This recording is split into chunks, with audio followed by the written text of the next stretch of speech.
1 John 4:20 says, "If anyone says, 'I love God' and hates his brother, he is a liar." That's not an opinion. That's not politics. That's Bible. You can't say you love God while harboring hate in your heart, not because of race, not because of politics, not because of how someone lives, votes, or identifies.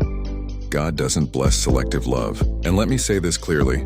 Inclusion is not endorsement. Loving people doesn't mean you approve of every lifestyle or belief, but it does mean you don't use their differences as an excuse to hate.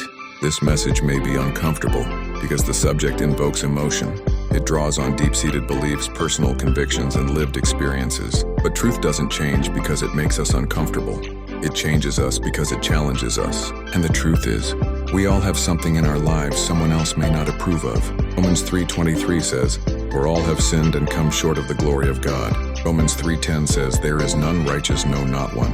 So before you withhold love, remember that you're not perfect either. You've needed grace, you've needed mercy, and Jesus gave it to you freely. Jesus didn't endorse sin, but he embraced sinners. He touched the untouchable, Luke 5:13, spoke to the rejected, John 4, and defended the condemned, John 8. Love was his method. Inclusion was his mission. So if we say we follow him, we've got to walk like he walked. You can't expect God to include you in his divine plan for eternity if you won't include others in your love right now. Matthew 25:40 says, "Whatever you did for the least of these, you did it unto me." So let me be real. I may get 0 likes, shares, or comments for this post, but I must be obedient to God's assignment on my life.